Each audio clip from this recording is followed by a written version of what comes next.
আমার মতন পাগল তোমরা হয়তো আর কোথাও দেখোনি। এত বড় বাড়ি বানিয়েছি, সবার জন্য আলাদা আলাদা রুমও বানিয়েছি, আর আমার নিজের জন্য বানিয়েছি একটা বেডরুম আর একটা স্টুডিও। আবার যেহেতু বাড়িতে অনেক অনুষ্ঠান হয় তাই দুটো আলাদা করে গেস্ট রুমও বানিয়েছি, যাতে লোকজন আসলে থাকার কোনো সমস্যা না হয়। কিন্তু তাও নিজের দুখানা রুম থাকতেও তাও আজকে ইচ্ছা করলো আমার একটা গেস্ট রুমকে আমি আমার 3 নম্বর রুম বানাবো। সত্যি বলতে যেই ঘরে দুটো জানালা সেই ঘর আমার খুবই পছন্দ, কিন্তু আমার নিজের বেডরুমে মাত্র একটা জানালা, আর এদিকে আমার গেস্ট রুম গুলোতে দুটো করে জানালা। আর যেহেতু পাশেই বাগান, এত সুন্দর ঠান্ডা হাওয়া আসে, মানে এসির কোনো দরকারই নেই। অবশ্য এই গেস্ট রুম গুলোতে এখনো এসি লাগানো হয়নি, বাট ফিউচারে অবশ্যই চেষ্টা করব। আর সবকিছু বাদ দিয়ে আমরা জানি যে তোমরা আমাকে এই কমেন্টটাই করবে যে এই ছোট্ট বাচ্চা মেয়েটাকে দিয়ে কেন কাজ করাচ্ছ। সো একটু ইন্ট্রোডিউস করে দিই। ও হচ্ছে শিল্পা, আমার পাশের বাড়ির একটা ভাইজি। ঘুম থেকে ওঠা থেকে শুরু করে ঘুমানো পর্যন্ত ও থাকে আমাদের বাড়িতেই। বলতে পারো যে ও আমাদের একটা ছোট্ট ফ্যামিলি মেম্বারও হয়ে গেছে। আর তোমরা জানো যে আমার একটা ছোট্ট ভাই আছে, মানে কাকার ছেলে, আর ওরা দুজন কিন্তু খুব ভালো বন্ধু। আর আজকে যখন আমি আমার 3 নম্বর রুমটা বানাচ্ছিলাম তো ও দৌড়ে এসেছে আমাকে সাহায্য করতে। আর যবে থেকেই এই রুমটা হয়েছিল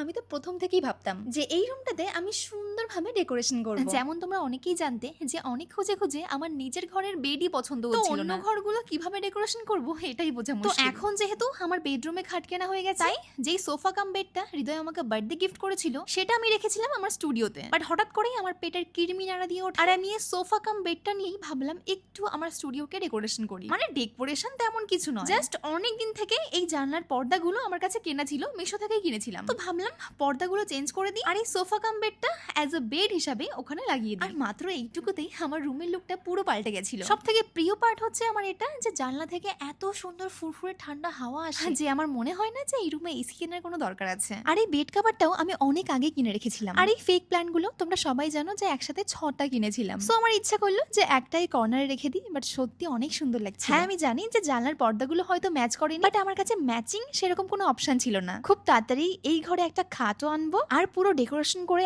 একদম পাল্টে ফেলবো। তখন তোমরা বুঝতেই পারবে না যে আমার রুম কোনটা আর বাড়ির গেস্ট রুম গুলো কোনটা। আর যবে থেকে এই ঘরটা আমি কমপ্লিট করেছি আমি এখানেই থাকি। এখানে এক মনে আমার ভিডিও এডিট করতেও ভালো লাগে আর মনটাও অনেক শান্ত লাগে, ঘুমটাও ভালো হয়। আর আমার মা ভাইয়ের প্রথম যখন দেখেছিল রিয়াকশনটা এত সুন্দর ছিল যে তোমরা দেখতেই পারছো। আর যখন একটু পার্সেল আসে আর খাওয়া দাওয়ার টাইম থাকে তখনই একমাত্র নিতে যাই, আদারওয়াইজ আমি এখানেই আছি। আমি তোমাদের কাছে আইডিয়া চাই যে এই রুমগুলো কেমন ভাবে ডেকোরেশন করলে অনেক সুন্দর লাগবে অবশ্যই জানি, কারণ আমি চাই আমাদের বাড়িতে ডিফারেন্ট জায়গায় ডিফারেন্ট ব্যাকগ্রাউন্ড হোক, যাতে তোমাদের ভিডিওগুলো দেখতেও অনেক পছন্দ হয়। যাই হোক, এই রুমে মা ভাই এসেও বলছে যে সত্যি ঘরটা অনেক সুন্দর, অনেক ঠান্ডা। আর সন্ধ্যাবেলায় হৃদয়ও এসেছিল দেখতে, আর মাও জন্য বানিয়েছিল ছোলা মাখা।